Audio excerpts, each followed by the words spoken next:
You're recording this time? We're not even recording local anymore, so I can't mess that up. Now, pop that 40 and kick back with your hosts, Dan, Nick, Ken, Says now Rob, live. Matt, and Angela. What's that? You're not live on Facebook, apparently? We are live on Facebook, yes. Oh. Like we are, or somebody? We are. Got a lot of shit going on here.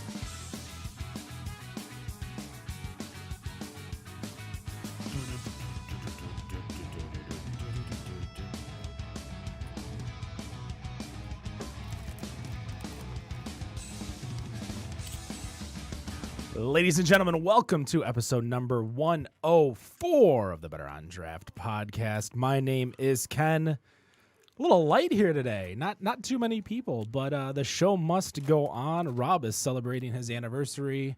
Nick is out in New Orleans, ready for the Breeze versus Stafford. Did he get a child seat? Optimus 9. Did he get a child seat?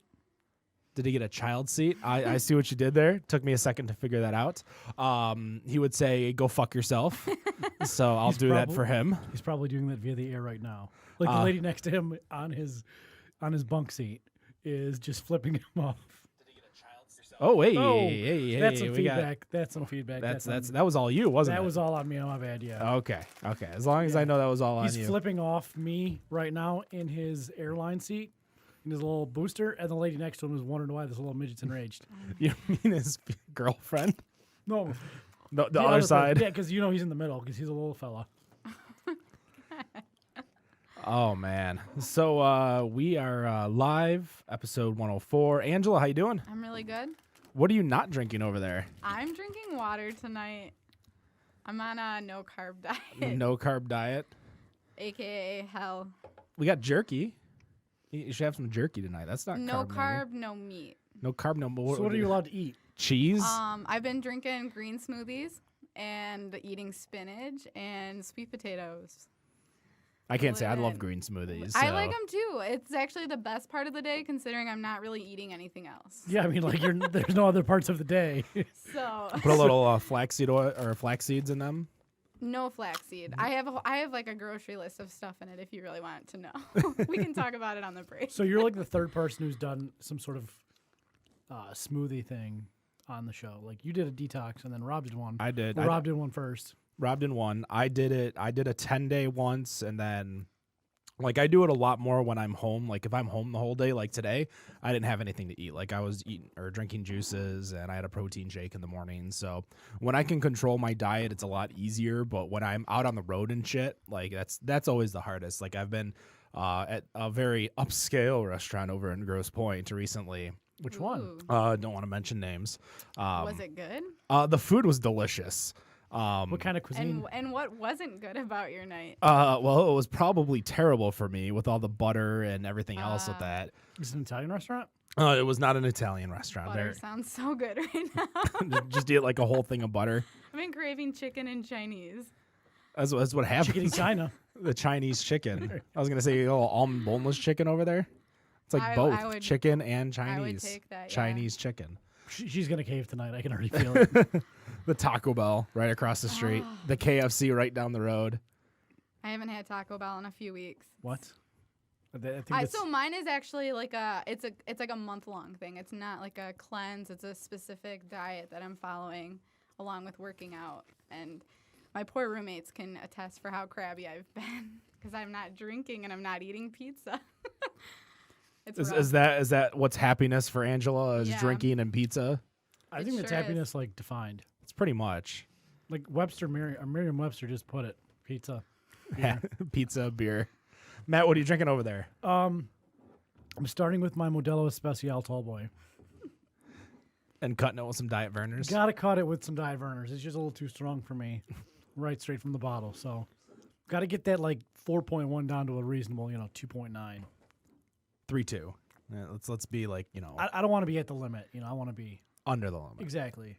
Because if you're over the limit, you're under arrest. Yeah, I want to be above control. There you go. So I'm drinking a Bell's Best Brown. Grabbed my first 6-pack of the season. Very happy. I saw that. Already on number 2. Probably going to be on number 3, 4, 5, 6 very soon. But they're so far away. They are. I might have you two start talking and go get my own beer. I think you just need to bring an ice cube and just put them on in the corner. That might be a good idea. When we had our very first show, so we didn't know what we were walking into. I actually brought a cooler of beer, and obviously I overpacked because that's what I do. Is I'm like the Italian mother. Like I just more food. But for me, it was more beer. That's like when I showed up for my first podcast and I had 2 growlers the same day that Founders and Perrin were here, and they brought a lot of beer. There was a lot of beer that episode. With Mike and Kevin, yeah. That was a very, very good episode. But, yeah, we have a lot of news to get through today. Very interesting, but they announced really early the Michigan Brewers Guild, the Fall Beer Fest list. Did you guys check it out yet or no? No, I didn't. Would you like to share some highlights? Some highlights of the list. So it was so funny because I was curious if it was real. Like I thought maybe they accidentally re-released the 2016 list. But no, it is the real list. We actually have the 20 beers that we want to try on our website, betterondraft.com. Big shout outs to a lot of people, but one of the big things that's going to be going on for this beer festival is the Detroit Beer Experiment. Beer experiment? Beer Experiment. 2 words, not one. They didn't try to be a little funny or anything like that.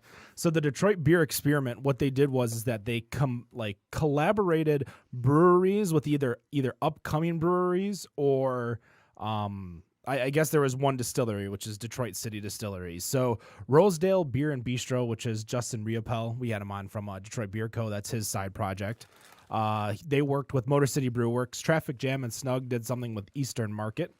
Brew Detroit did something with Brewery Faison. Atwater did something with DCD, the Detroit City Distillery. Batch Brewing did something with Black Bottom Brewing. And Detroit Beer Co. did something with Bent Rim Brewhouse. So all 6 of these beers are going to be available at the beer festival. So you're going to be able to try a bunch of upcoming Michigan or Detroit-specific brewery beers at the beer festival without having to wait for them to open. So when you say paired them up, do you mean they put the new guy's liquid in the old guy's booth? So yes, so like Detroit Beer Co.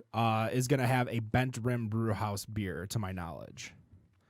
So like that kind of thing. So like one of the handles is going to be a beer that was probably brewed at DBC by the people of Bent Rim Brewhouse. Can I get on my high horse for a second? Go for it. Is Bent Rim a member of the Brewers Guild already? Or do they not have to wait for a certain period of time? So because their beer is under the guise of Detroit Beer Co., they don't have their own tent or anything like that. They are under Detroit Beer Co.'s tent. So do you see where I'm going with this? No, but continue. So why couldn't like Balake's just have one keg at 5 different booths? Or Vandermills or any of these other cideries that they're saying, I think they're taking our taps. I think that takes away from what the whole Detroit Beer Experiment is meant to do. But isn't it, I guess, I don't know. I just see it those aren't members of the Brewers Guild. Correct, because they're all brand new breweries and then obviously Detroit City Distillery. I mean, distillery's not even a brewery. That is correct. It's a distillery. So it's in the name. I guess my thought is there was so much fuss about 4 episodes ago about why certain cideries aren't invited to these events, and it's because they don't brew beer, they brew cider. Well, these aren't members under the Brewers Guild either, but they're invited in under the guise that they just have to pair with somebody. So couldn't there be like a fermentation project next time? I mean, you could potentially call it out. Maybe you can start it. Have like Vandermill and I'm trying to think of what Greenbush, Vanderbush. They already have a beer. Well, my beer idea was always just Blake should find like 2 people, 2 tents that are just plugged next to each other, and each give them a keg, and then just kind of have a space in between 2 tents where they're just pouring their own ciders. I think again, I'm with you in regards to the amount. Like, I think Blake should be able to join if they can produce beer. And I think I liked the idea of the 1-and-1. If you want to bring 1 non-beer, you have to bring 1 beer to match with it. Because the big issue that Brigham was talking about during that episode was that people were just not bringing beer at all. They were just bringing all cider, all mead, no beer. And a lot of people were upset because it's like, hey, we're the Brewers Guild. We're not just, the Mead Guild or the... Yeah, but I'm saying they're not allowed to be members because they're not brewers. So they're not allowed to go to the festival, whereas they're also bringing other non-brewers to the festival. Yeah, but these guys are going to be brewers. They're going to be part of the Brewers Guild. Like that's the whole thing is that they're going to be part of the system soon enough. Okay. I'm just gonna submit. You're just gonna submit. Not. I just wanted to play devil's advocate. Yeah, I appreciate that, and I understand where you're coming from because technically, what if they decide they are not going to be members? Then they just got all this free publicity, and that's what he's trying to say. Like, is not cool. I guess I don't know. Again, not everyone has to be a part of the guild. So I mean. Well, I mean, we've had non-guild members in the studio before for breweries that were non-guild members, which is fine. But I mean, they're not allowed to participate in the Michigan festivals. That's true. Brown Iron Brew House in Washington Township, Michigan, part of the Michigan Brewers Guild? Hell yeah, we are. We are also repping the independent craft brewer seal now, too. Unlike Founders. Ooh, too soon? Did I say that out loud? No, I just think...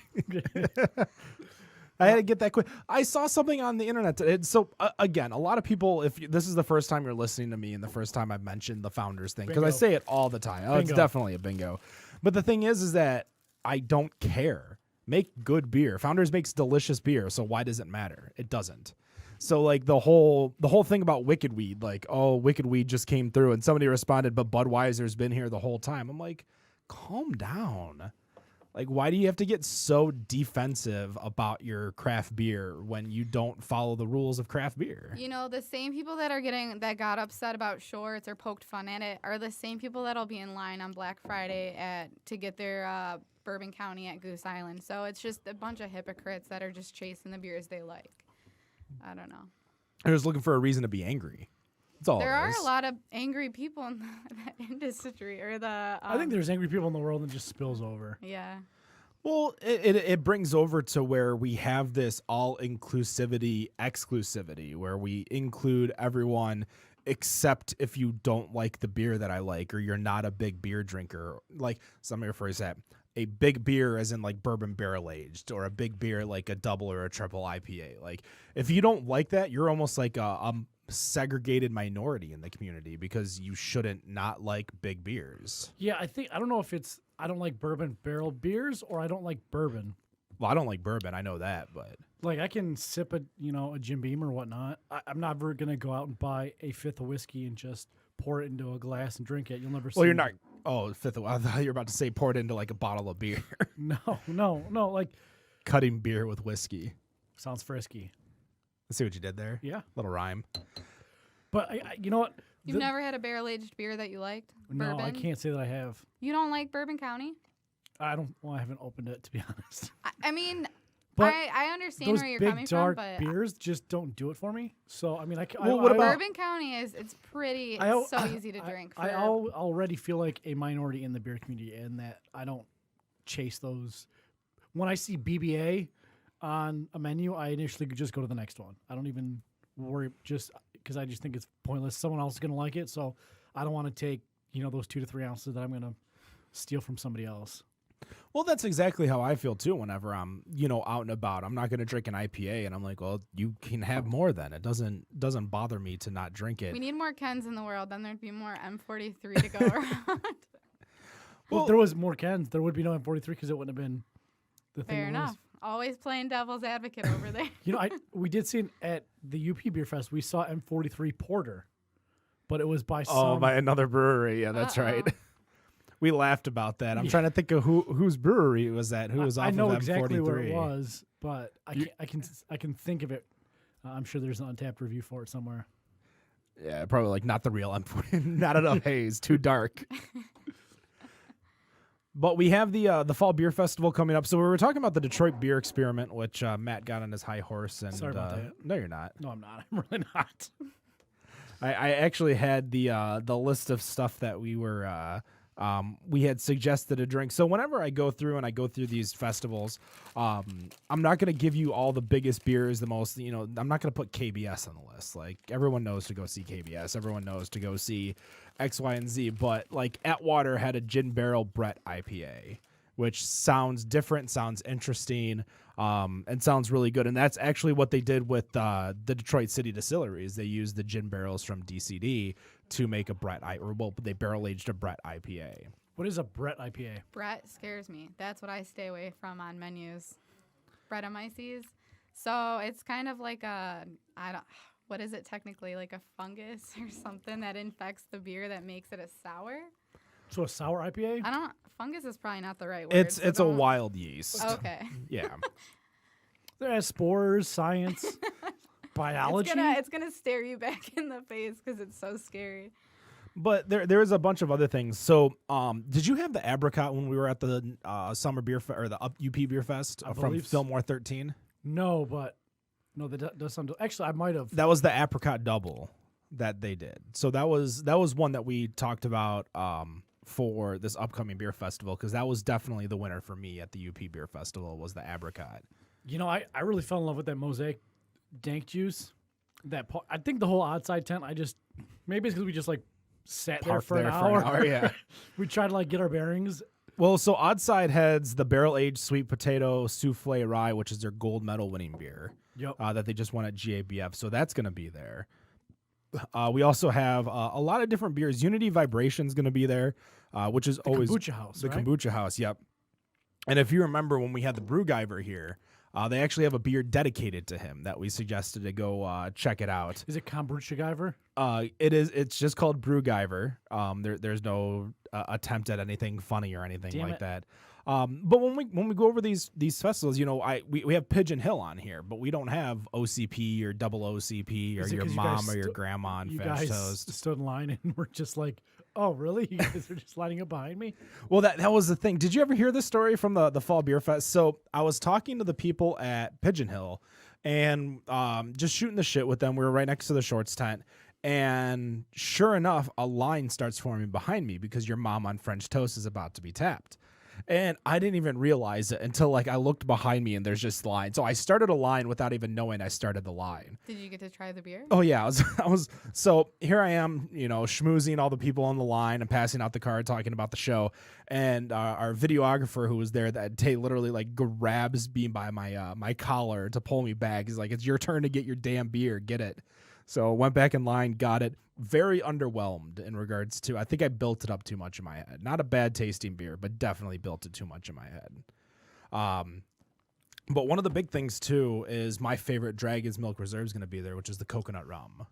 Yep. Are they going to have like 17 different variants again? Like I think they're going to have 8 or 9 from what I saw on the list. I'd have to double check, but yeah, they're standards, a few different brewer specialties. was it the Chili's one that really went well last year? I think the Chili's one and the Triple Reserve is what everyone likes. I think the Vanilla Chai a lot of people like now. I'm assuming they'll probably have the mint. My cousin actually works for New Holland, and he had hit me up a couple weeks ago and told me that variant was coming out, and I didn't really think anything of it, but that's like the next flavor that they'll be dropping soon. I really I think don't Is know that if the Mocha Mint? Is that what the name of it was? maybe. I'm curious to see how it goes over, because I don't know if you guys saw that post on DACB the other day. I didn't, but you can tell us what it was. So this guy who, not the famous drain pour guy, is it some other guy. Is it the dish poured guy? He decided, he's trying to be a badass, poured out a beer, and his sink was full of dishes. Just The dirtiest dishes. Full to the top, just obnoxious. And I feel like more people gave him shit for the amount of dishes in his sink than they did for him even pouring out the beer. It just was, it's like when you try to be cool and you fall on your face. Yeah, like I did see that post, and I didn't even see what label he was pouring out. It was the brewery. It was a mint chocolate beer. But all I remember seeing is just. Was it the Rue de Floyd, the infected one? No, it's a share this maybe. It's a mint, something mint Okay. that just came out. But literally, like Angel was saying, this guy had like dishes on dishes on dishes in his sink, and he had the balls to say, "This isn't good." Like, dude, take care of your own house before you start ripping up somebody else's. Oh man, it was terrible. I think he, like Angel say, he was trying to be cool, and then he realized how big he had failed, because at the end of the thread was a picture of his sink. Like, all right, guys, get off of me. I did my dishes. I think he played it off okay, because anyone that commented about the dishes, he's kind of just said whatever about it. But I'm just gonna put this out here: if you're willing to throw beers down the sink, just send them my way, and I will drink anything. But that not you're for another willing to month. pour. Not for another month. Oh yeah, not for another month. So cap it, reseal it. I'm so sick of people dumping out beer. It's not cool. Just drink it. I don't know. But they have to be cool on the internet. I mean, that's their whole thing. How do you get internet street cred points if you don't pour out a beer that everybody else likes and says that no, this is too much yesterday? How do I personally get? No, how do you propose that these internet tough guy keyboard warriors are going to do it? Drain pour warriors, Keyboard warriors, or the Keyboard wax cowboys? peeling warriors. I Wait, always just what's the wax peeling it's warriors? the same crap. I think the same guy that pours the beers down the drain makes a video every time he opens a wax top. What? You- I just think people have too much time on their hands. That Like too. either get a dog or go get another job.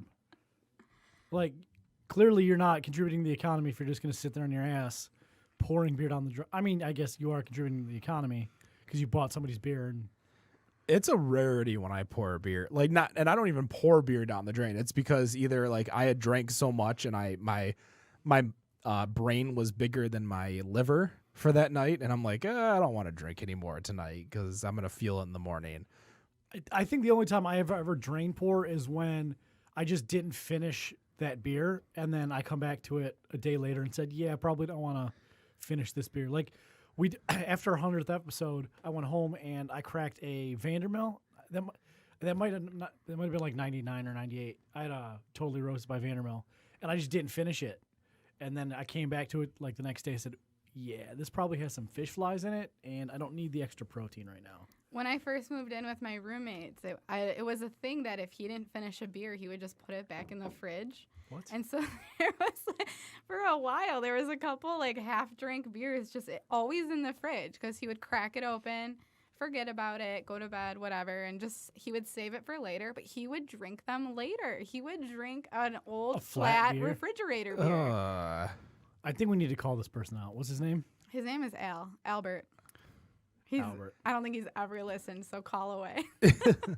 Yeah, I don't think I could ever do like re-refrigerate a beer. It just doesn't seem. I have that problem at home with water bottles. The fiance will drink maybe 3 to 4 sips out of water bottles and then just say, oh, they got too warm on me. So I started being a real dick and getting those tiny ass water bottles from Kroger. And it's like, I don't want to drink out of those. I'm like, well, you don't drink out of the big ones either. So literally my fridge is like 2 to 3 sipped water bottles. Get her Luckily, one of these guys. It's good for the environment. Got to be BPA free. it's got to be purified water from Kroger. None of that tap water. Sludge. So I don't know We if you have a know, but there are purifier. things called water purifiers that you attach to the sink faucet. It's not purified unless it came from a bottle in Kroger. Oh man, that's so disappointing. That's 6 mentions of the word Kroger. You'd think they'd be our sponsor or something. Well, we could. I mean, Meyer sponsors Pure Brews America, so we're going after that Kroger sponsorship. Kroger. No, you're a Michigander. It's Kroger's. I'm not. You go to Kroger's. I'm not illiterate. I go to Kroger. You go to Kroger's. Farmer Jack's. It's always saving time at Farmer Jack. It was. Kmart's, Walmart's, Target's. Aldi's, yeah. That is a Aldi's, very no, that's a Michigan thing, isn't it? Where we always add S's to the end of Yeah, everything. it's the regional dialect. I guess. That's terrible. Yeah, Myers.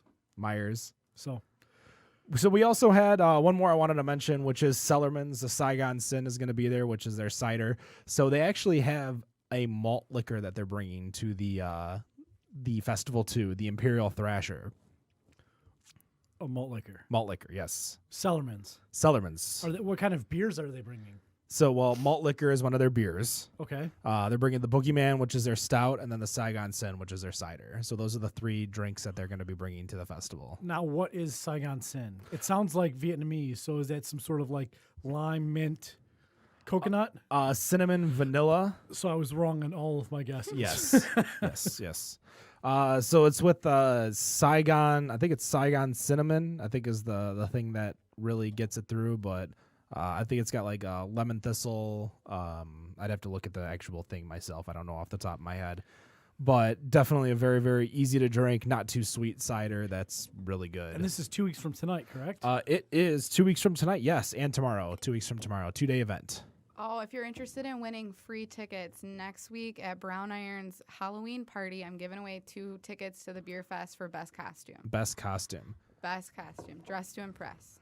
So, like, who is the judge? Are you the judge, or is like the crowd the judge? I wish I was the judge, but unfortunately I'm not. So basically the way it's going to work is we'll upload all the photos onto Facebook and give it a 24-hour span of voting. And there's like all these rules, like, one like counts as one vote, and that's it. So kind of similar to our Stout 16. Yeah. So Did it you works. take our idea? We did this last year, so. Sure. Okay. So who won last year? What was the costume that won last year? Oh man, I have no idea. So like if Maybe we should ask the social media person for Brian Iron. I did take all So the if- photos, I just don't remember. If Ken and I went as like hops and barley, would we win, or would it need to be something more revealing, or like? Revealing. Ooh. Oh, I do remember what won last year. What was it? So it was a bunch of cute little deer because this girl probably had all her friends vote for her photo and she ended up winning. And she was just dressed as like, a basic bitch deer. Basic bitch deer. So like brown velvet suit and deer ears. Yeah. I don't even think she had a suit. She might have had a t-shirt on. She did look good. She did good makeup. Good makeup. That's all we need is makeup. Well, we have Snapchat filters now. We don't need makeup You anymore. can't wear that. Yeah, can I snap? Maybe we should just be a Snapchat filter. You could. There we go. We're gonna be Snapchat filters. Get one of those like a brown see-through thing, so then you become like a Snapchat filter. So everything you're behind is the Snapchat filter. Or I've seen the people who wear the Snapchat. What's the little veil? Yeah, the little flowery things. The flowery halo. I've seen that as a Halloween costume I've before. seen the rainbow throw up. I'm a fan of that one. As a Halloween costume? Yeah. I've never seen that I'm very interested in that. I have now. not seen that one as a Halloween costume, but I do think Snapchat filters would be a way to go for Halloween. I just I dress up as the same person every single Halloween. So Are you the guy from South Park? No, I am not Kenny from South Park. No, not that guy. My name's Ken, so Kenny obviously is Oh. what you were trying to go for, right? No, the other guy. The hack, Stan? the troll. Cartman? No, the guy they killed in Kyle's father, No. Skank Hunt 42. I think we went through all the World of characters. Warcraft guy. Oh, the World of Warcraft guy. There's actually a guy who cosplayed that at BlizzCon. I saw that, and that was actually really impressive. Yeah, like he does he brings up this fake keyboard and does the pose. No, I always go as Wreck-It Ralph.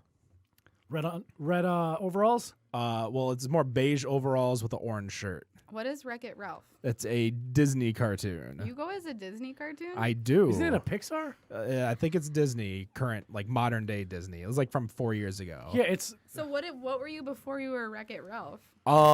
Before I was, so one year I went, remember the show Epic Mealtime on YouTube?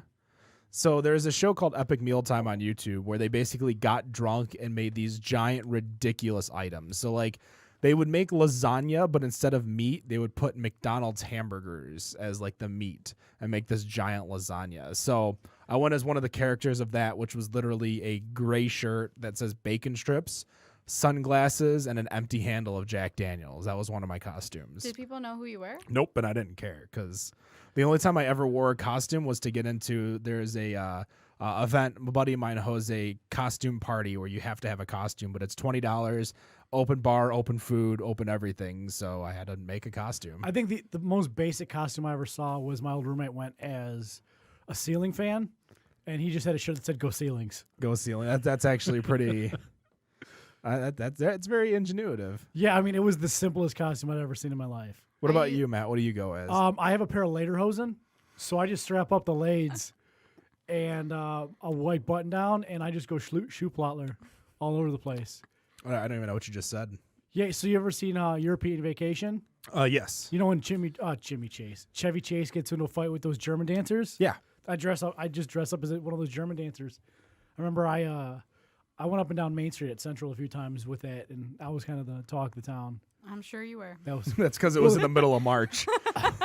no, it was October-ish. That's the joke. Ish. Oh, That was the whole point of the joke, was that you were the talk of the town because you Touche, were touche. in German garb in the middle I of mean March. it is green, so it would go for St. Patrick's Day. Although but you're that's German, not Irish. there we go.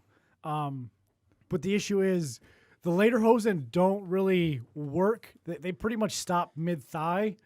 So I've got a lot of thigh beneath the lederhosen, and I just have it's basically white guy with white thigh walking down street. White thigh guy. Yeah, I definitely need to tan before I wear that costume, or otherwise it's just like reflector beams at night. What about you, Angela? What is your previous costumes for Halloween? Always different, always homemade. So last year I went as a unicorn. The year before, I think I was a flapper. I went as a gumball machine. A gumball machine. I think gumball machine is kind of a standard woman costume. I've That's it. never seen I a did I've seen a gumball. lot of girls go. All right, They so I become did because it. you just get like ping pong balls and you get like either a tank top or a tube top and then you just put glue on them and Yeah, bam. I'm like the anti-slut on Halloween. So, and I did this like over 5 or 6 years ago. So I was ahead of the game. I had a big, long red skirt, and I wore a garbage bag full of Oh, yeah. balloons. I think it should get posted to our Facebook so people can see this. Oh, we're definitely looking this up right now. I'll just send it to you. I showed someone the other day. Hold on, I found it. I found You found it that fast? Oh yeah, I found it. Wait, no. 2011. he's been creeping your No, Facebook let me for, let for me decades. send you let me send you a better one. I got a good picture of it. Okay, yeah, because all the photos that you have are group photos, except for where it looks like a Smurf is shooting a gun at you guys. Oh man, that's a good friend. Why do you have a homicidal Smurf as a friend? That's a good friend. I mean, we have a homicidal Smurf too, but he's only on the show sometimes. He would bitch at you because he's been Oh, here come since. on!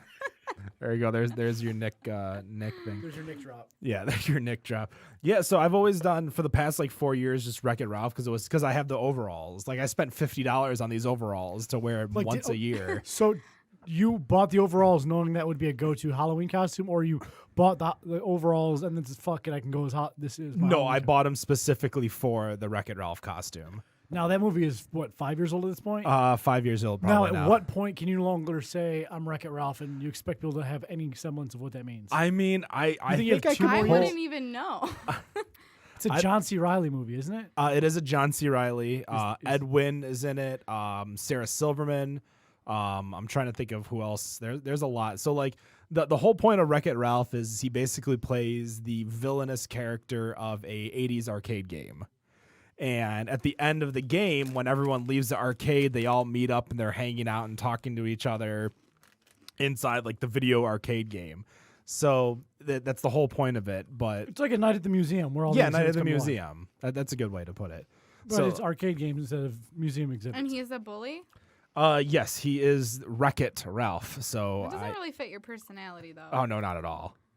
Not Is that like when girls want to dress up as something scandalous, you want to dress up as like an evil villain? I don't know. I don't think I've ever dressed up as anything evil. I did a blind ref one year. That was the year of the NFL. The Fail Mary? The Fail Mary strike. Yeah. So I did that. Actually, Nick was a blind ref too. So we were both matching that Halloween. Cute. We were.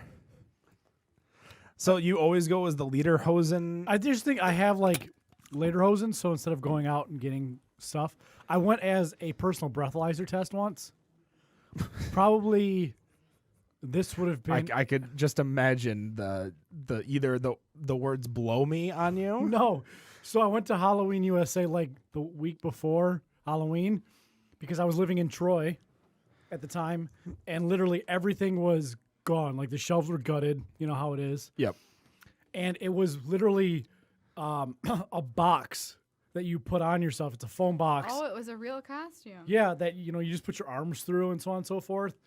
And it just says, it does have a white phallic looking thing coming out of what at that point would have been my stomach, where one would blow to, see their blood alcohol level. I think that might have been the last Halloween costume I purchased. I think I got a gorilla costume, but I don't think I actually think I'm about a foot too tall for it. So I think Amazon tricked me. I was going to go as Harambe last year. Remember I Yes, came in? yes, Yeah. the Harambe outfit. I forgot all about that. R.I.P. Oh my gosh, we are total we're a beer show and we haven't talked too much about beer today, but that's okay. That segment 2 is beer news. I guess you could say that, yeah. So I think we're going to cut the first break a little short. We'll be right back if I can figure out the music with the Better on Draft podcast. And we are back with the Better on Draft podcast, episode 104. I don't have a number. Do we call this the Brett Favre episode? The Brett Favre, like start over again with the numbers. Or the Deshaun Watson? Deshaun Watson. Or the copy that episode. 10-4. 10-4. I see what you did there. Here is Robert with the beer news. Oh, now I'm getting nostalgic. There's no Robert. There's no Robert. I feel that's blasphemy. He has a jingle, but he's not here. Do I have a jingle yet? You do not have a jingle. Damn it. Yet. So, as always, with segment 2, we talk about the news in the beer industry. And one of the big things, which I always just, I find it as always bullshit whenever you see these. Attaboy. Start strong. Whenever you see these things on Facebook that like beer is good for you or tequila is good for you or all these things. So there was a Danish study that was published this week finding that among 70,000 people, including beer drinkers including drinkers and non-drinkers, the lowest risk of diabetes was in the group of men who had 14 drinks a week and women who had 9 drinks a week. So 2 beers a day? 2 beers a day, yes. I have. Well, no, I don't drink that much anymore. I used to have 14 in a night. Yeah, I was at 16. Well, depending if you want to call a 16-ounce beer a 1. I believe it's drinks as opposed to like beverages. So like 1 22-ounce is 1 beverage, but it might be 2 or 3 drinks depending on how much alcohol is in it. I think those people live longer because it gives them a reason to live if you have a beer at the end of the day. You think so? Yeah, I mean, I know that when I come home from work and I have a beer, I'm generally in a better disposition than when I say, fuck, I just drank beer yesterday. I don't feel like having a beer today. I don't know. Like since I've basically stopped drinking throughout the week, like I have no change in regards to life. Like the only time I ever drink is if I like some type of event, like maybe I'm watching a sport or something like that. I just have the urge to choke people too many times, so I just need that little sweet nectar of the gods to release. I can attest to that too. This has been the saddest 2 weeks of my life, and I actually went to Great American Beer Fest and drank my heart out, and then I came home and I'm just as sad as I was before I left. So you started the diet before GABF, went to GABF, and then. And then, you know what? I actually am at the same weight that I left. So that's It's probably all awesome. that walking in the festival. I think it's a huge place, isn't it? Yes. Is the Pepsi Center? Huge. The venue is huge. Yeah, I don't know what We did a lot of hiking too. So I saw a few photos of that. You do like to get out in the nature for sure. I like to get out. They in do the have trees nature. here, ironically enough. They do. And They sky. Matt doesn't appreciate my artsy fartsy photos. It's okay. So there was another one. A 2016 Penn State University study found that moderate drinkers of 1 or 2 drinks a day for men and a half to 1 drink for women saw the slowest decline of LDL cholesterol, which is the good cholesterol. So, I'm sorry to any woman who only drinks half a glass of a drink. Like we just talked about spilling beer or pouring beer out. I'm sure it's probably a drink every other day. I mean, it's not. It's an average, not a consistency. Yeah, I don't know. I'm gonna go like LDL and all that stuff. I think that's a lot based on like lifestyle too. It's not just based on let me shotgun these 2 beers before breakfast with my eggs and coffee, and I'm gonna go get out there and get your good cholesterol up for sure. Yeah, I obviously I've been on this journey in regards to trying to lose weight, and like that was the one of the 2 things that were bad was my good cholesterol was too low, and I think it's because a lot of the beer and a lot of the eating on the road and sitting and not doing anything. Yeah, they told me my blood pressure's too high. Like, but I'm always drinking beer, so that reduces the density of my blood, so that should make my blood pressure better. I guess Got to get those beta blockers or whatever. I guess the fuck they're science called. doesn't really work with like that. And then there is a study that happened that there is no evidence to suggest a person's gut comes from consuming a lot of beer. So that's a lot of not technology, a lot of health and human services. Like, all right, none of it makes sense. Okay, Mr. Sibelius. I don't know. I was always told that your belly comes from sugars, and that alcohol metabolizes as sugars, thus beer belly. But it's also just one of those cute little acronyms, but what's the word when things Metaphors, sayings, limericks. consonants. I think it's called consonants, but The letters that aren't vowels, consonants. No, not consonants. Consonants, like alliterations. Alliteration. Beer belly is not an alliteration because an alliteration involves vowels. So, I thought alliteration was using the same first letter of the whole thing. when it's a vowel, When it's a vowel. called consonants. When it's not, when it's a consonant. It's way This is way too grammatically correct for a craft beer podcast. yeah. So I'm gonna sip my Corona. So there is a full-time job going around right now. The London-based Meantime Brewing Company is looking for a professional beer taster to work part-time, become part of a panel of brewers, sommeliers, and staff to offer external opinions on company and competitor skills. Is this kind of like the guy that got flown around the country or the world rather drinking beer? Is that kind of like that, like 8 to 12 week position? I think so, but I mean, if you look at, so the skills required include knowing the difference between beers. That's really this. I'm like, That's it? I know the difference between beers. I could tell you what I'm drinking, whether it's a brown, an amber, anything like that. But further than that, like I can't tell you the tasty notes. Like when people say biscuity, I'm like, I don't biscuits. What biscuits? Like, is there gravy next to these biscuits? Like, I don't have that flavor profile that a lot of people get when they break down a beer. I just like it or I don't.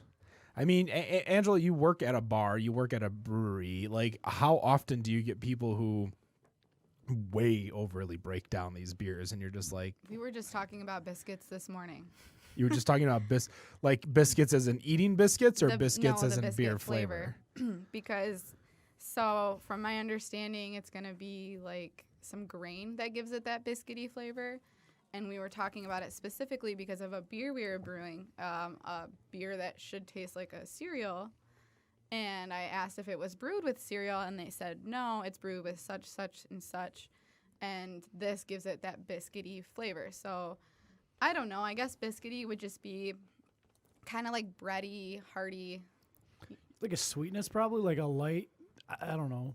Because when I think biscuits, I think lighter, sweeter than bread. But I know, bready notes. I mean, because I would think it would be on the sweetness scale, it would be biscuity, bready, and then toffee, which would be kind of more of a plain, not with the opposite of sweet, but not necessarily sour, like bland, pale. Yay? Nay? Umami? Sure. I don't know. I just know that's a word in regards to a taste. But that's based on, like, it's like meaty. Umami is meaty. Sure. Why not? You know more about this than I do. Fact. We should take a flavor, like an off flavors class next time they come around. That'd be fun. There is like a lot of local places around here that do them every couple of months. Or we could get one of them in studio and do it on air. That would That be too. fun. Then everyone can make fun of us for not knowing what the hell we're talking about. Well, sure, you know what you're talking about. You just don't really realize it. Like, you've totally had a beer that tastes metallic-y. Yeah. Yeah. Well, like PBR. when I was covering the World Expo of Beer, like I was able to, like, people were helping me show me, like, show me off flavor beer, like when they were talking about like buttery flavors in regards to the acids that were in it, and I would taste it. I'm like, oh wow, I can actually taste the buttery, and I don't know if it's because They pointed it out. or if it was because there is this, you're talking about a lot of draft beer or bottled beer that isn't normally sent out. So this could have been a beer that was just messed up when it was sent out. So always interesting to see. But a lot of people talk about it when they're online. They talk about these beers and how, like, their experience with the beer. And I don't know if it always, like, I don't listen to what a lot of people say. I read it and I laugh and I'm like, all right, whatever. And then you Like, play Road Redemption. Then I play Road Redemption. Fun game. Very, very fun game. I tried to watch some of that on Sunday. It was rough. Like, I don't know how people watch people play video games. It's like literally the most irritating thing in the world. I always wanted to play video games, not watch my older brother play. It's a little different. It's like I can't wait to try maybe co-op. I think co-op's going to be a lot of fun if I can get someone with another controller over. And if you get another controller, I'll come down. We'll make a show of it. I actually used to like watching my brothers play video games. You're a dork. I couldn't play them myself, so I would just sit why there and couldn't you play watch. them yourself? Either we didn't have enough remotes, or I just was really bad. I'm gonna go with really bad. Well, that's the thing. Like when I Really watch bad for 10 points.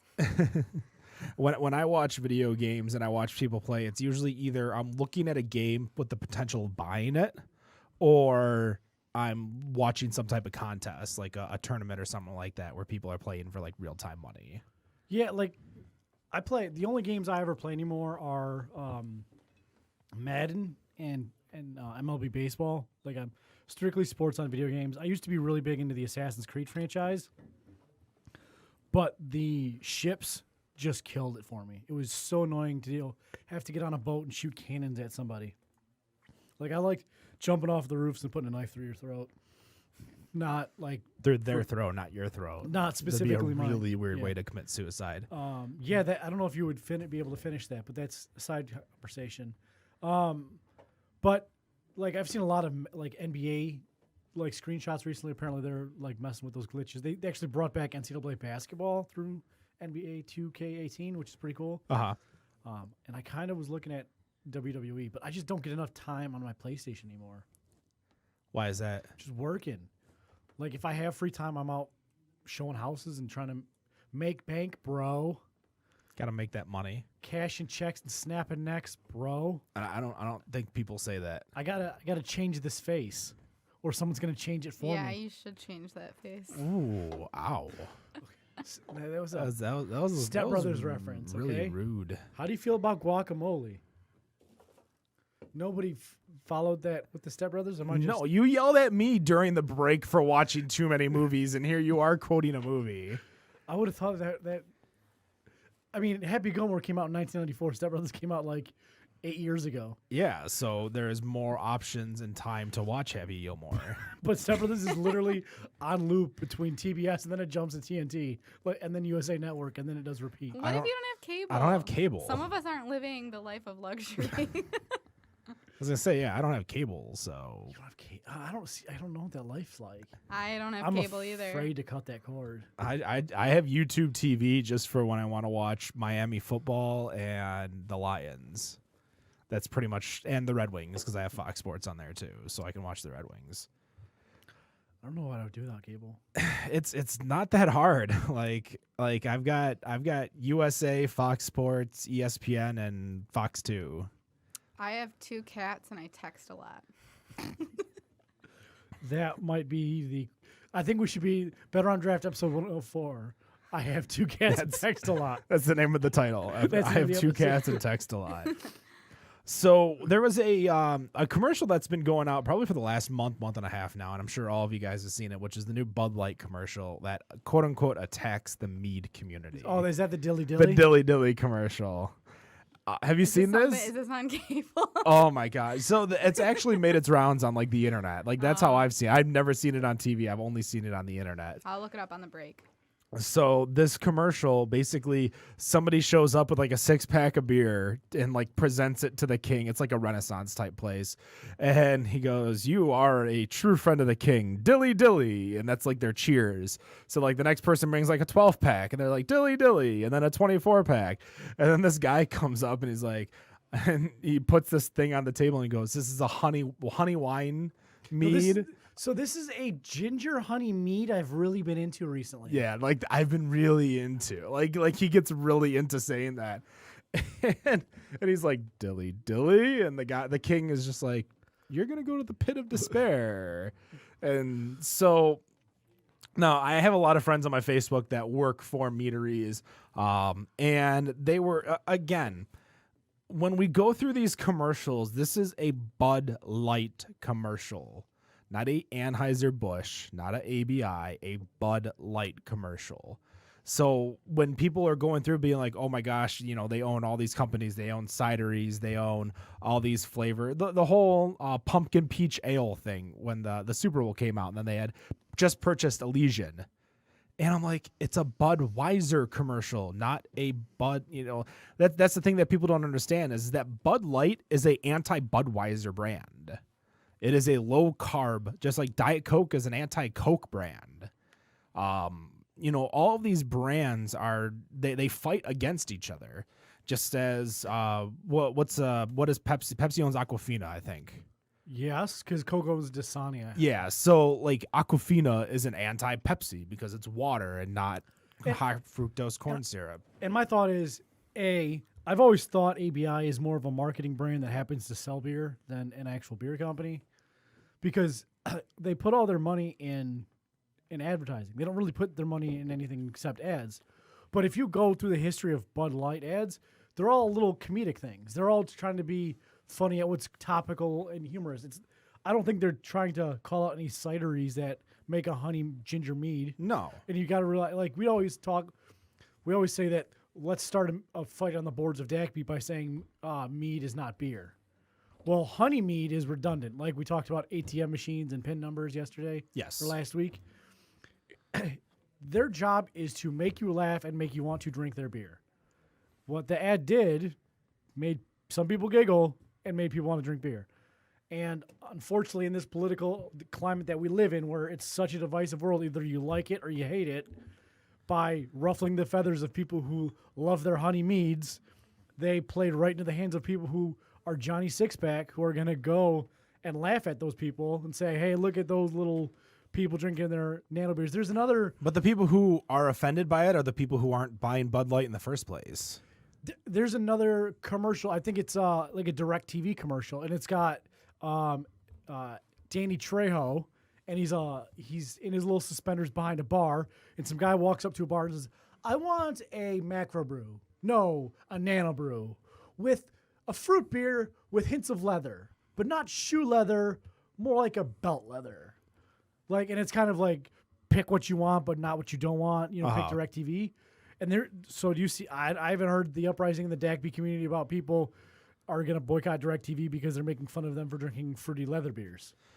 Well, it gets into the whole macro versus micro, the whole, again, as much as I stand up for Budweiser, Miller, all those companies for the fact that as long as you drink it, enjoy it, we don't care. Yes, they have done shitty fucking things. And like, pardon my language, but that's literally what they've done is shitty fucking things. The things that they lobby for in regards to like how Miller wanted Ohio not to raise their ABV laws. That's something that I'm not for, but just because I'm a pro drink what you like what you drink doesn't mean that I don't call out bullshit when I see it. It's more of a toleration than anything. You tolerate, we're beer tolerant. Like, this show is about drinking beer, not necessarily drinking a specific kind of beer. And while we want to promote our friends in the beer industry, we don't want to turn our nose at anybody in the beer industry either. Because if you turn your nose at somebody who only drinks Bud Light, then they'll never go to a Brown Iron Brewhouse or a Zatuna Liquor in Rochester Hills.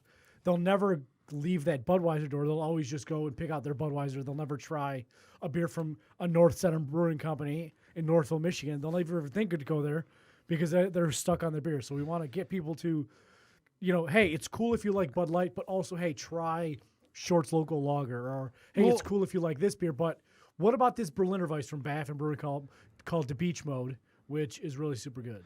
Well, that's the thing, and I think, and definitely something I would suggest is that, you go to all these beer stores that have a slew of taps now. Like Zatuna Liquor has taps, 8 Degrees, Detroit has taps, I think J1 has taps. So all these places have taps, but there's such an untapped market with putting some type like Short's Local Light, because that's really the easiest drinking beer out there that's most comparable to a Budweiser, Bud Light. When someone goes and you're trying to upsell them because you want them to buy your craft beer because you're making a bigger profit on those beers, most likely. You're looking at me like a no. No, that's kind of the falsehood, though. Okay, go for it. Talk to me. I think you might make it profit-wise, but your ROI is going to be about the same. Because if you spend $160 on a keg, but you sell it for $4, you could easily buy a keg for $80 and sell it for $250 and make just as big of an ROI. So I think that's the biggest fallacy. Like, you're putting bigger numbers in your register, but you're spending more money to make that more money. So I don't know. I mean, we can talk about beernomics. Last time I left the beer industry, a keg of Miller Lite was $84.50. A keg of Sam Adams was $159. So the break-even point is anything under about $3.50 is going to go towards the macro, and anything over is going to go for the craft. So really, you just bump up. What you got to do is you've got to bump up the macro to a point where it's still reasonable priced, but it's not a crazy jump to go to the craft to where, so instead of $2, which would be your equal, you go $2.75 to $3. Now you want people on the macros because you buy it for cheaper and you sell it for more expensive, and it's a bigger selling product. And that makes total sense. Like obviously I only know what I know. Like I don't know everything in regards to the industry. I can make a lot of assumptions. But with things that are selling, like I would think that opening that Shorts local into like different beers to where you would start trying different beers and tasting different beers and going after different beers, because no matter what, Budweiser's going to sell, Bud Light's going to sell, Miller's going to sell. And that's the one thing, like both at Brown Iron and Zatuna, like if you go and say, if you're confused on what you want to get and you say, hey, give me something, and they give you something that you enjoy, whether a Shorts local light or even an all-day IPA, something that's light but it has a little bit of an IPA flavor. Well, I would even go for Green Zebra from Founders more than anything. The Goza, that definitely. But my thought is, if you go to a proprietor and you say, hey, I think I want this, but I'm willing to try this. It's a new concept of filling howlers, growlers, and crowlers. Give me something you like, or I'll like. And if they provide that service, if they say, all right, well, typically I drink Bud Light. Typically you drink Bud Light, so I'm going to give you the Shorts lager. So now you've tried something, it's good. You now entrust that person. All right, hey, you gave me a good growler last time. Give me another good growler, Phil. And then you can play the beer spectrum. You can try a porter. If you don't like it, you can move back to your IPAs or your Berliner Weisses or your wheat beers. It's kind of one of those things that it's a service that a lot of places, a lot of our sponsors, unfortunately, I have to keep plugging them because they do it. Brown Iron does it. I know they do that really well. They have. Do you guys have 60 macros there? No. What's the macroest micro? You Sam don't have like Adams? Labatt Blue Light or Sam PBR? Adams or Locals Light. Okay. Do you have We macros in a don't- bottle? No bottles. It's better on draft. Did you see what she did there? I noticed. Very subtle. And I actually have to give it to Sam Adams, because although I don't really drink their beer, I did when I was in Boston. I did do the tour, and it was one of the best brewery tours I've ever been on. Very hospitable people, very generous and knowledgeable. And every time we have an event with them, which we do probably at least one a year, like we did the annual Stein hoist for Oktoberfest, and they bring so much stuff to give away. Like they are not stingy at all. And I'm not trying to say other breweries are stingy, but printing your name on a koozie or a keychain goes so far with these people that are coming in for the special events. And then it's just free advertising everywhere. They take it with them. So, and, they sit there, it might be in their car, and they look at it and they think, oh, I guess I'm going to go pick up some Sam tonight, Friday night, But they just are so generous with the stuff that they give away. And they always, their reps are they're so friendly. They're the best people that come in. That Sam Adams. So there's this pint glass that Sam Adams has that The bubble glass, right? Yeah, everybody has. Like if you've ever looked at posts like the Daily Drink Thread on DACB. Is it like that cool, like it gets wide the and bulb, it flares yeah. out? So for a minute when I was like a regular at a local bar that I would go to after work, they had two different types of glasses. They had their standard glasses and they had the Sam Adams glasses. And I despised the regular 20 ounce because they curved in and I felt like I was always going to spill on myself. So they specifically knew to put my Two Hearted in a Sam Adams glass. And it was like without question when I walked in, like that's what this girl's going to order. And I would get my Two Hearted in the But do Sam you know glass. why they have that little bulb there? Or they've changed it I because... don't, but I just like that it flares out. It's a great design for all bars should pick Well, it up. here you go. The thing is, they laser etched the bottom, Sam Adams did, so the head would appropriately come to, or the foam would appropriately come to the top of the glass, and then it's bulbous up there, so it puts the aroma into the beer. So when you go to drink it, you smell it first. You get your full Clever. sensory. So it's like an engineering work of beer genius.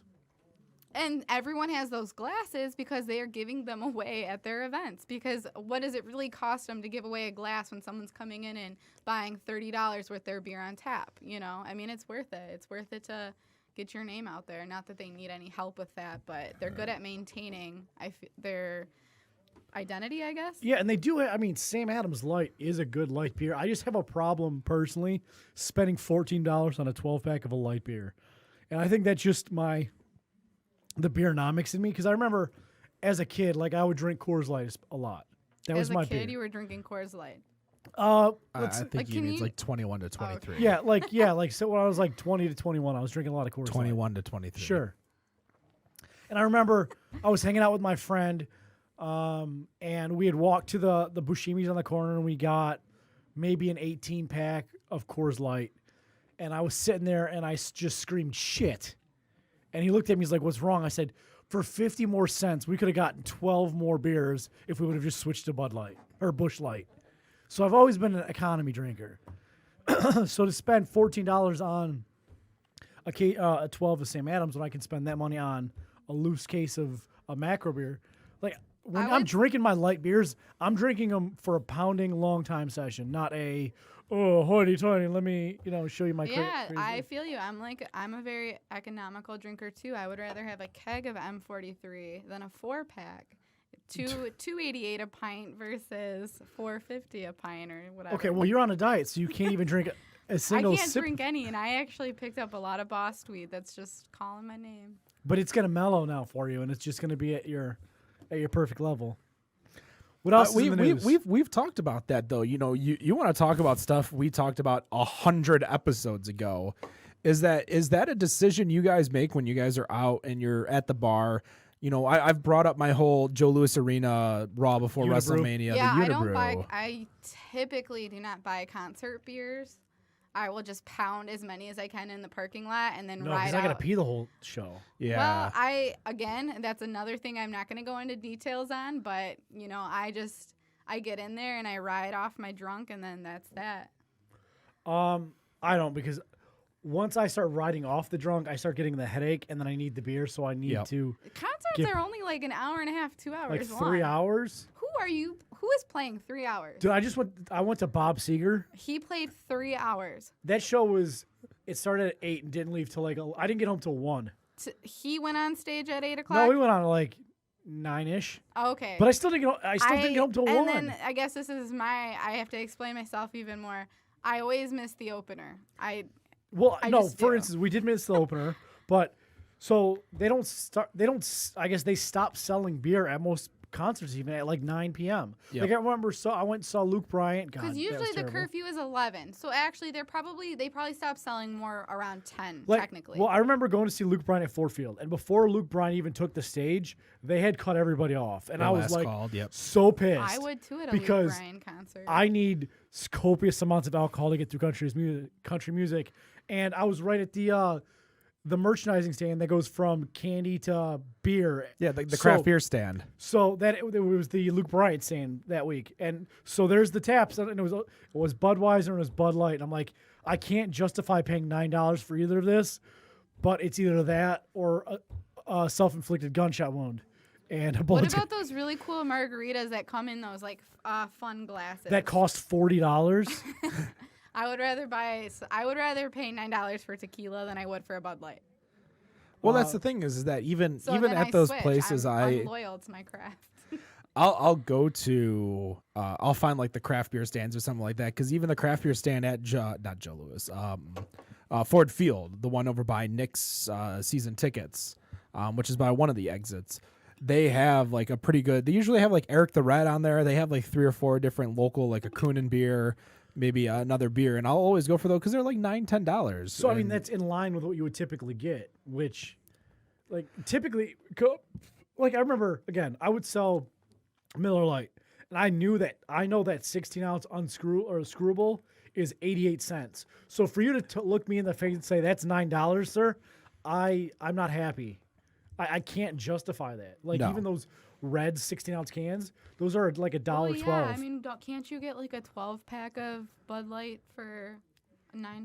Yeah, you can get a 15-pack for $9.90. So am I giving you $9? Again, for hence 16 you ounce. should just be shotgunning beers in the parking lot with Ange and saving your money. Because then I pass out in the stadium like this, and I miss it. I got another solution for that. I just discovered caffeine pills. Oh my God. Next week, Better on drugs. Angela finds out about ephedra. Better on drugs. I rarely. So whenever I go, like I'll go in when I know the band that I want to see is playing. But there are a lot of times where, like I've seen Bare Naked Ladies a bunch of times, and their opening acts have always been bands I wanted to see, like Blues Traveler, The Violent Femmes, Colin Hay. So I would totally go see Blues Traveler. Blues Traveler is great live. They were actually at Founders. Skinny John Popper, though. Founders Fest, I think. This Skinny past John year. Popper? They were. Yes, Skinny John Popper. I don't think anybody I've ever seen in my life has made a bigger body transformation than John Popper. Have you ever seen Penn Jillette? Oh yeah, The but he's new- the new creepy Penn- now. Yeah. He's like he should be fat, Penn Jillette. There's He's like a 6'7". He can put He's he can put huge. 300. When you put a 6'7" man like 180 pounds, that doesn't work. There's a photo I probably still have of me and my ex with Penn Jillette, except it's me and Penn on opposite sides of her. And for those of you who know, my ex is 4'10", so it's like 6'2", 4'10", 6'7". Yeah. So we have the same exact photo with Jake the Snake Roberts too. You and your ex, or you and Yeah, Penn me Jillette? ex. No, me and Penn Jillette do not hang out with Jake the Snake I would Roberts. love to hang out with Penn Jillette. Although he did name his child Crime Fighter, which tells me he might have been on something radical. Have you ever seen them live? No, I have not. So when Penn and Teller I do are watch. I watch Fool Us. Fool Us is great. So when Penn and Teller go live, which I think they're actually coming to Caesars soon, I would highly suggest going to see them. I might Great go do show. it. What they do is when the show is over, they say thank you, good night, and they literally hop off the stage, run past everyone, and thank everyone as they leave. Do you know that Teller is one of only 3 Americans with a passport with only one name in it? Really? Fun fact. That was Can the you name the Sade. other two? I don't know. Madonna? She's Irish, and Madonna is. Madonna's English. She's from Michigan. Yeah. Well, no, I know Sade is Irish, but no, she's not. I'm thinking of Sinead O'Connor. Oh, jeez. No, I don't know who the other 3. I just saw it on Did You Know Facts like that Teller is one of people. Do you know his actual first name? I do not. Raymond. I was gonna say Miles. Raymond. So yeah, when they finish the show, they go out and you can meet them. There's no price or anything like that. You don't have to pay or anything. They take photos. They are so appreciative of everyone that sees them. Yeah, I might have to. I have to get my passport done anyway, so maybe that'll be my next foray across the bridge is to go see Penn and Yeah, it's so Teller. easy to get your passport these days, as long It's as like you're a long process though. Well, it takes like 6 weeks to get it, but I mean, you can get. When's your when does your driver's license up? Because you can get an enhanced ID in like 2 weeks, if that, which gets you into Canada. Yeah, it gets me into Canada. No, I've got a whole. I need a passport. I need to be a real adult. I'm not. Yeah, I was gonna say my passport's due next month. My driver's license doesn't expire till 19 if somehow. Like I must have paid for the extended version because I've gotten one. I've gotten it once since I moved back to Michigan I was gonna say, well, yeah, that's right. You were in Ohio for a bit, and Baltimore. Yeah, Ohio. So and Baltimore apparently. yeah, that wasn't. I kept my Michigan tags. I rode dirty. Yeah, I've only lived in Michigan, so I never had to worry about that. Let's go over one more news article because we are still on the news. And I guess that's the big thing, and we'll start off because I want to ask I want to ask Angela, do they have flights over at Brown Iron Brew House? Fuck yeah, they do. We do 6-ounce pours, 6 all individually priced. all individually priced. So you could just get a bunch of 6-ounce pours. Yeah, and- better than a flight because like $2. you don't have to. They range probably from $1.75 up to $5, depending on what it is. But you don't have to order a 4 if you don't want 4, and they come in these really awesome snifters now instead of sample glasses, so you get that full effect of the aromas when you drink from Like the this Sam glass. Adams glass. Yes. So I stand corrected real quick. Thanks to Dan. Passports take about a week. There's a processing office in Detroit. I thought you just go to any Secretary of State and you give them your old passport and a new photo, and then they just mail you a new passport. Do you have a passport? I do have a current passport. I currently have a passport that I got when I was 18. It has been expired for Expired, yeah. multiple years. But Well, no, I was- because it's a 10-year passport. So yes, I got it when I was 17, so it's been expired for about 4 years. So to add on to this passport conversation, which has nothing to do with the flights that you Or were beer. trying to Or beer. trying to get back into, I have no idea what to even Google to find that, but I think that one of the others could be Cher. Could be. Share. Bono, but she has a last name, isn't it? Cher Bono? I don't know. I don't think so. Share Ono. All right, go back. So why were you asking about flights? So there is a article out from Indiana on Tap that says, "Have flights jumped the shark?"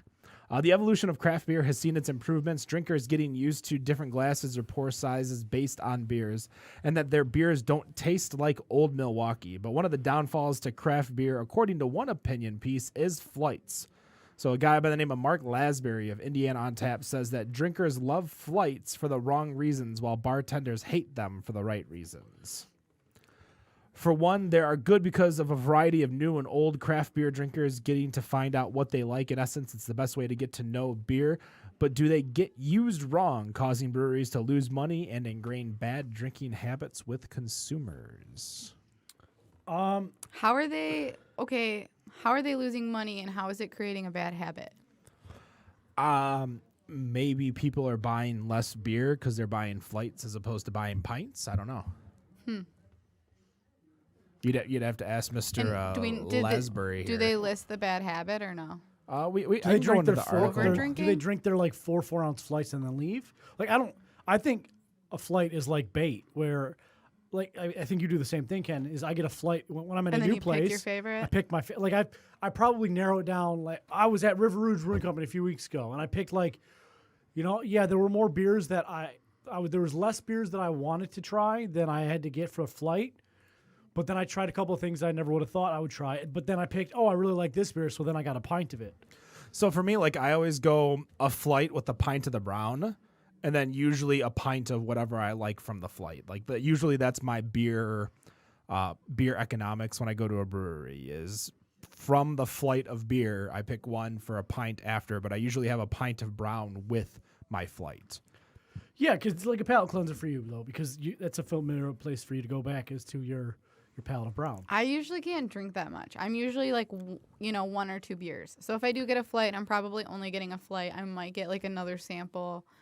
Or if I'm not driving, I would maybe get a pint. Or I think it all depends also on the brewery. Like if there's so many choices, I think I'm almost inclined to try to get a flight just to try to figure out what the hell I want, because I don't want to invest in a pint of beer that I don't like. And that's the worst feeling is you ever gotten a beer like whenever I find like an American brown and it's just way too hoppy and I just can't drink it. Like I'll drink it because I don't like wasting beer. you're not going to drain you're for not it? I'm not going to You're drain not going to go pour behind it. the bar and just pour it and take a video of it. No, but that's the thing is that usually I'll try the flight, and that way that's how I determine, again, like as Matt said, that's how I determine what beer I like, what beer I want. Yeah, I don't know. It's kind of like Mexican food for me. I can tell any Mexican food or Mexican restaurant by how good their nachos are, how the rest of the food's going to be. Ooh, I like that. I'm going to start doing that. Nachos are my favorite drinking food. I thought you were about actually to say think... nachos are your favorite drink. I'm like, what are you drinking? In a blender, but a smoothie. Kill Yeah, carbs. my smoothie Wait, consists what was the of name one of the order place nachos. that has the poutine with cheese whiz that I got to make sure to stay away from? I don't know, but I would not call that a real place. No, that's not. I do know. I did go to a local establishment where I saw a former of yours with Brown playing Quizzo on a Tuesday, and they have nachos with Cheese Whiz, which immediately says, do not get any Mexican food from here because they still believe in Cheese Whiz. Yeah, do not get any food there. I know where you were because it was a Tuesday. Yes. I think that flights actually contribute to a brewery's money making because they can suggest getting a flight versus giving away 1 million free samples until this I person agree with that. understands what they want to drink. That's the thing is when somebody, like for me, if I know exactly what I'm getting, because I've been at breweries where it's like you're giving like 5 free samples before the person's actually purchasing a beer, and I'm like, And that's where they're losing money, and that's really hard to explain to people at a certain place where I worked, because worked, everybody not work, wants worked past tense. Well, no, I guess I'm still an employee. Try not to call the people out, but okay, go on. Customers. I'm not trying to. I love all of our customers. I think they're great, but it is hard explaining to somebody like, I'm sorry, we can't give you 5 free ounces of beer, which would be the equivalent of an ounce Or free beer. a sample, because it's it's a business. That's like at the end of the day, these people have to make money too. We're purchasing beer, and they have to make money too. So I agree, but we are going to take a quick break. We are up against a break. Actually, we're way past the break. Nice little segment too. Once I'm trying to figure out where the music is because we have this whole new thing now. So we'll be right back with the Better on Draft podcast. And we are back, Better on Draft podcast, episode 104. As you guys can tell on the video, we have a brand new guest here in studio. Repeat offender. PTP, primetime player. Shout out to John Pipenbrock. We have John Pipenbrock. Hey, howdy. How you doing? Oh, Jesus Christ. You got to take away all the nice things when John gets here. I got to told take away you I all the wanted nice to things seat by when the you bell. get here. Yeah. Yeah, really, it's you. It just happens for everyone else that all the nice things are gone. How you doing? I'm doing pretty good. Had a long week. Hell of a long week. Spent most of last week out in Denver for GABF. That was super duper. Angela was out there. I sure was. Greatest time ever. Why didn't you come say hi? Yeah, I was trying stuff I've never had before. Isn't that the Okay. point of going? Well, yeah. I was gonna say, yeah, I wouldn't. I see you To be here. fair- Well, I don't want to see you in Denver. Well, fine then. I didn't go. I'm but- out of here. I'll see you. So, welcome to the show. As always, you've joined us segment 3 though with 5 questions. So we're gonna go right to Matt Bush Well, to today, start this segment. today is a very famous day. It is the greatest day of all the year. It is Friday the 13th. Friday the 13th. Does so this happen every year? it typically happens like 2.5 times a year. Correct. What? It happens and a every half. 13th day that lands on a Friday. Well, it's either 2 or 3 times per year. So it's Well, right. I see your ability to your intent to average there, but 2.5 times per year. I like that. what if Friday the 13th was on New Year's Eve? Would that be? It can't happen. I know. I had to play that out there. All right. So That's not possible. question number 1 is geography. Geography. This western U.S. state shares its capital with the site of the early American witch trials. So the early American witch. So it's Salem, but Salem's a capital. Salem, Oregon? No. Yeah, Salem. So Oregon. Is Salem in Oregon or is it in? I thought it was on the East Coast. I don't know. I don't know. A Western U.S. state. Say Western that U.S. again. state. This western U.S. state shares its capital with the site of the early American witch trials. So Salem, yes, the Salem witch trials, but Salem is also a city on the West Coast that is the capital of a state. Well, it's got to be Oregon then. Then it, yeah. I don't know why you guys are trying to disagree with me. The answer He was reading it very poorly. It's Oregon. is Oregon. Yes. So, I mean, you got to remember, he's coming from the 3rd grade reading level, so. all right. So Just no sold that one. I saw an article, the 20 best names of beers at the Great American Beer Fest. Ooh, I should have read this. No, I'm glad you didn't. Okay. Because question 2 is a variety. So, a Belgian style double from 515 Brewing Company. Was it called? I'm going to spell this one up. Was it called Bye Bye Bye BEI BEI BEI, or was it called #Quad Goals? Dang. I'm gonna go with A. Bye. I'm gonna go with the first one. This was a Belgian double? Belgian. It was a double. Belgian double from 515 Brewing Company. Yeah, I'm going to go with A also. The answer is #Quad Goals. Gosh. I don't So even- they must have been shooting for a quad and couldn't hit gravity. Maybe. All right. So, an American style Should've called, IPA. An American Neil style Armstrong. IPA from the Wrecking Bar Pub. Was it called Juice Wayne or Juice Willis? Juice Willis. Angela's going with Juice Willis, so I'll go with Juice Willis. She sounded very confident there. I'm going Juice Wayne. Did you have the Juice Willis No. or did you have the Juice Wayne? Ugh.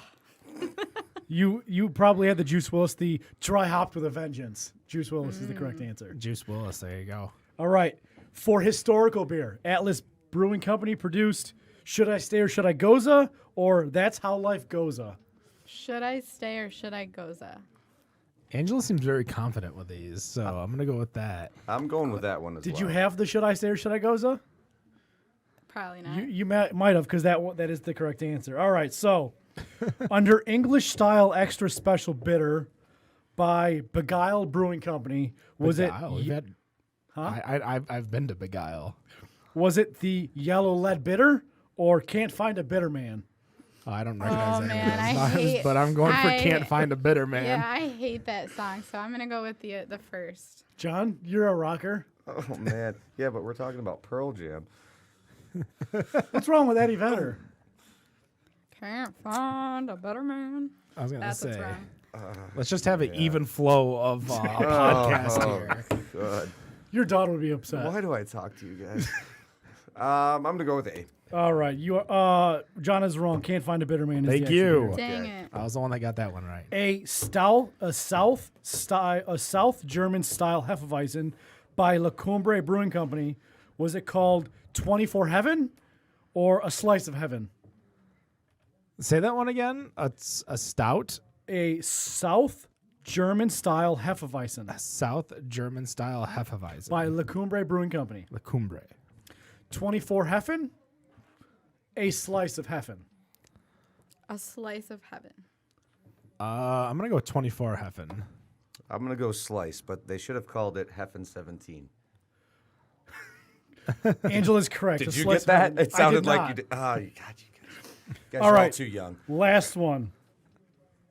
Session beer by MIA Brewing or Maya Brewing.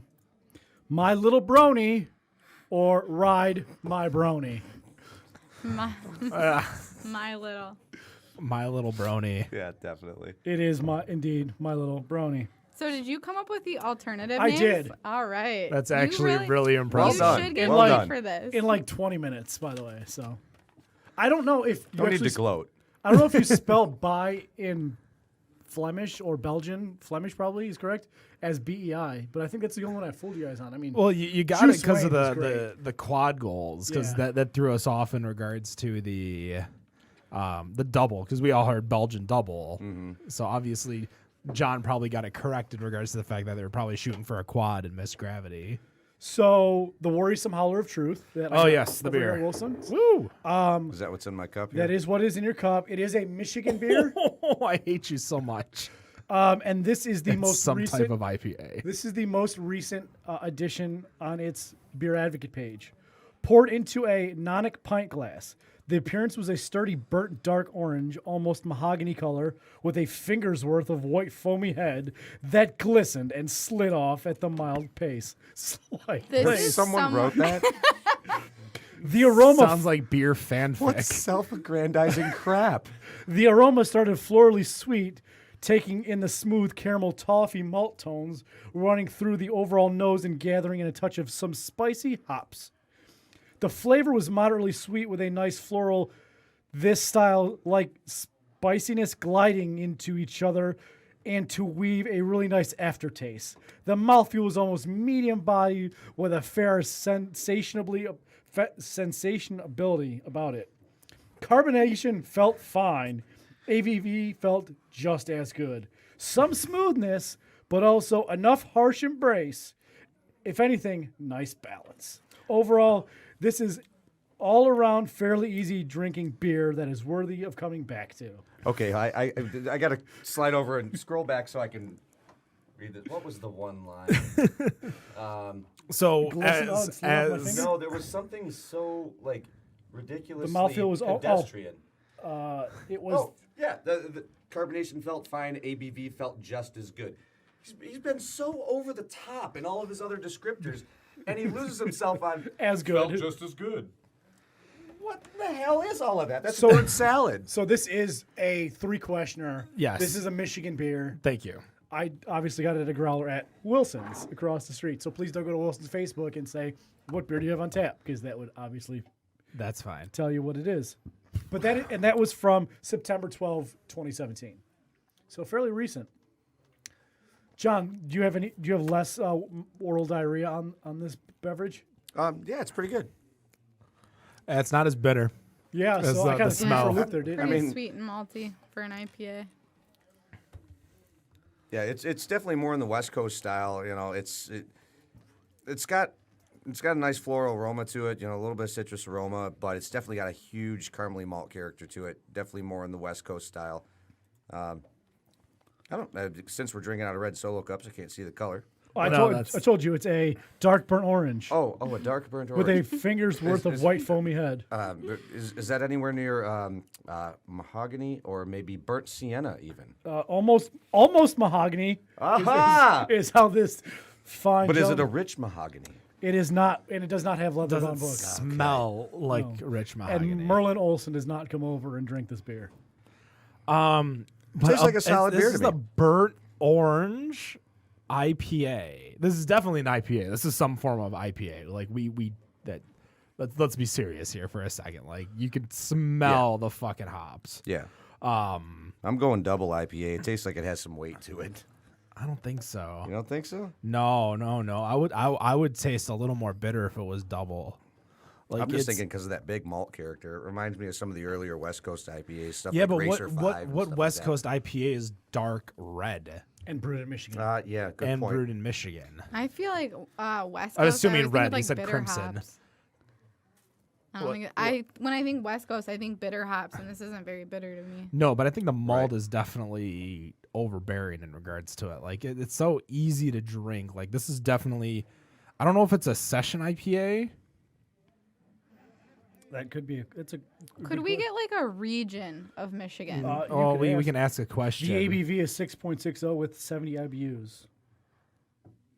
Okay, so we're all kind of right. And So all kind of wrong. we have our Mason Dixon line of And the- Michigan, which is 69. And the average is, and the BA score is 4.18 out of 5. So we can ask: is it East or West? That's very surprising. So to me. I'm question kinda not a one: fan. East or West 69. This is west of I-69. Okay, so that literally leaves us, for the most part, Traverse City, Kalamazoo, Grand Rapids. Yeah, just most of the Michigan breweries. Most of the Michigan breweries. You got to understand is that we get a lot of East Coast breweries on draft here: Dragonmead, Kunin, Atwater. Like all those breweries we can get at local brew shops. They're usually on tap. So, just because like we have a wealth of knowledge of East Coast Michigan beers to where this still helps us. Like Would it help if I told you Can- this is brewed with 4 varieties of Belgian caramel malts and 100% Amarillo hops? Like I'm pretty sure based on the color, I know that beer. And I'm going to ask you a question because this is question 2. Would you drink this beer? I wouldn't buy this beer, but if someone gave this to me for free, I would. All right. Would you say that? So this the reason I brewery- ask is that he doesn't like rye IPAs. And I think this is Founder's Red Rye. You think so? I It's don't been a think while since so. I've had With it, the but I don't think color, so. the IPA, I don't get that spice. Of course, I Okay, was drinking okay. tea before this. So I Twisted don't- Tea by. Yeah. I think it's Sam Adams owns that, doesn't it? Don't Shout they out to bo- Jim Cook, It is a Boston beer. Shout out to Missy Woodward's. Missy Woodward's? Andrew Maros. Kevin Pearson, Kevin Pearson. Dana Capron. all the people we know from the company. Well, those are their reps that I used to work with. All right. All right, so we've got I'm gonna say it's Roundhouse Roundhouse from who? Bells. Bell's. What is Bell's Roundhouse? Like I've never even heard of that. It's like a double red. It's not too high in ABV, but it's got a nice hop character to it. It's got caramely quality to it, and I know they just released it not too long ago. Bell's. Okay. Just stay off of Beer Advocate. That's the only way. I'm not on Beer. I'm looking at Bell's Roundhouse IPA, so it's an IPA. It's Roundhouse Ale. It's It's like Roundhouse IRA. is that what they call it? IRA, India Red Ale? yeah. Locally sourced honey creates a smooth, dry finish that pulls everything together. Do you taste honey in this? Well, you wouldn't necessarily taste honey, but you know that you might. I don't know. It says fruity aromas of pineapple, peach, and citrus. You are on Beer Advocate. Am I on beer? Oh, I thought I was on beer. Oh, I am on Beer Advocate. Sorry. It was the first thing I saw. I mean, I I'm do not get getting fruity it. character out of there, but not necessarily like how you're describing it. Of course, are you reading a user review or the commercially available? Oh, we use the description? user review because they're just. Well, I know he you did the did. user They're just review. so much better. I was. Right. I No, was. yeah, that was glorious. Here you go. It says locally sourced Michigan honey creates smooth and dry finish. This is on Bell's website. Fruity aromas of pineapple, peach, and citrus. These aromas continue into a I don't get crisply that. bitter hop presence. I might. I've never had Roundhouse, so obviously I'd be. I might shoot myself in the leg, but I kind of feel like this beer is like amateur hour. I don't think that it's any of the big players. Ooh. What would you say? Big. I mean, we have 2 more questions. No, one more question. Oh shit. Oh, you asked me if I would drink this and if it was West. So it's got to be I because knowing Matt, it has to be some type of rye IPA. But there's no major rye IPAs other than Red's Rye. This Smirnoff Ice is actually really good, by the way. You're supposed to get down on one knee and drink the whole thing in one shot. Amateur. Are we gonna get you to do that after we're done with this? No, I bought the shit. Oh, okay. Does this mean you technically iced all of us? Yep. Hold on, Except Angela. You still she have used the excuse that. you still have the GABF wristlet on your arm. Yeah, I know. I think it's cool. Well, it's not one of They those did like it like Music taped Fest ones. style. Yeah. Like you see all the Electric Forest kids wearing those. Yeah, I didn't know that was a thing because I don't go to hippie festivals. But It's an electric festival. oh, I'm just kidding. electric hippies. I mean, I've Electric. Never It's a been, techno but- festival in the middle of a forest. All right, let's figure this out, guys.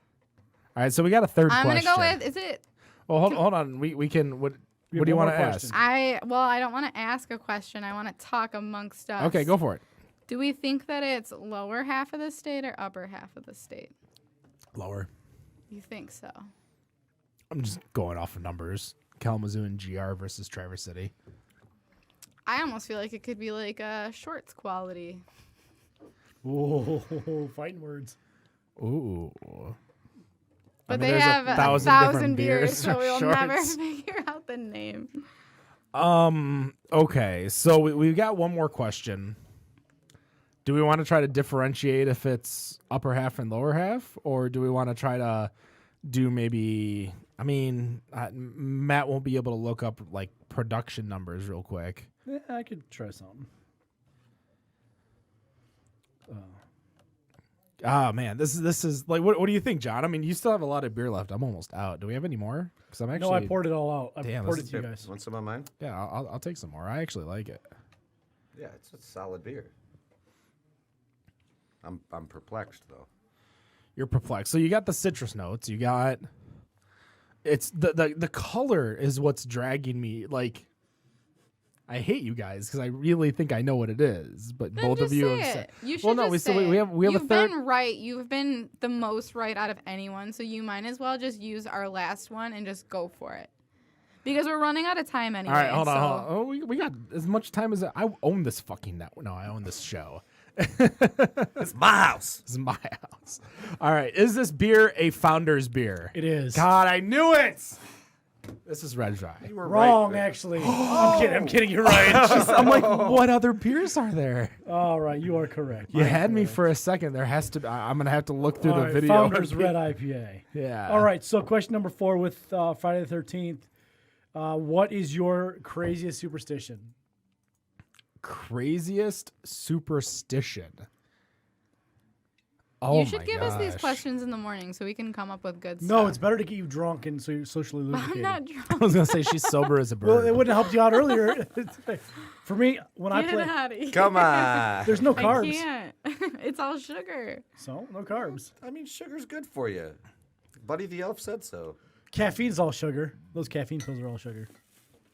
I can't come up with one specifically, but I do believe in karma a lot. So, like, I wouldn't lie. If I was running late, like, I would never say I have a flat tire because I feel like I would end up with a flat tire the next day. Does that count? Yeah, I suppose. that's That's definitely superstition. that's yeah. yeah. You believe in your lie will create the actual Ripple. truth. Yes. Well, like for me, so like the superstition. So I have, and this is true for anyone who's a bowler or anyone who's a baseball player, is that everyone has that superstition of when they walk up to the lanes or they walk up to the plate, like they have that same thing that they do every single time when they walk up to the plate or walk up to the bowling lane. Yeah, like you're so like a lot of people do the little hand thing. Like for me, when I used to play baseball, I used to do like the bats twirl with my hand, where I like spin it with my wrist. For bowling, I have this giant thing, just like everyone else. But I guess superstition. I mean, I really like, along with Angela, I believe in karma, so I believe that style of thing too. But I really don't have a superstition in regards to like I do this for this reason. When I play softball, I never touch the lines. So whenever, just like in Field of Dreams, I always walk over the line. I never go through the line. Okay. John, anything? I'm kind of stuck on this, and also my brain just keeps going Stevie Wonder. So you can kind of see, but you really can't. No, superstition. Super. No, I'm seriously racking my brain, and I mean, you know, I think I see or hear or experience things that creep me out because of things you've heard through your childhood and seen on TV and read and what have you. But I don't necessarily have like a deeply held superstition. Kind of don't. believe in any of I'm that a big crap. proponent of knocking on wood. Okay. Like the whole belief, like what you say, kind of exactly what you said in regards to I'm late because I have a flat tire, and then you're gonna get a flat Oh tire. man, Like, I mean, have you ever heard anyone lie about grandparents passing away? I mean, that cannot bring I was gonna anything say I've good had into 6 your grandmas life. pass away.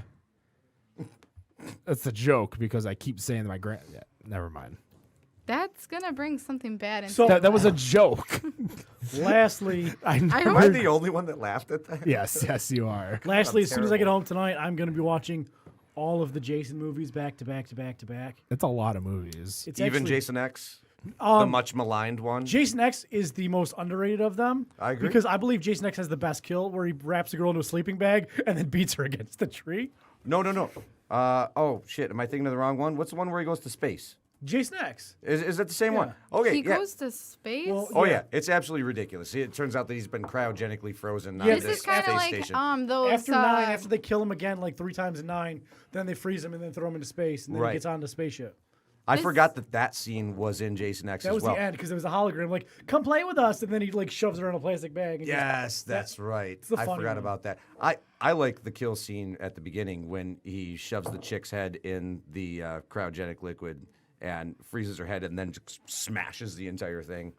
Can you have That a was pretty favorite rad. serial killer, horror serial killer? Horror serial killer. I also like Leprechaun.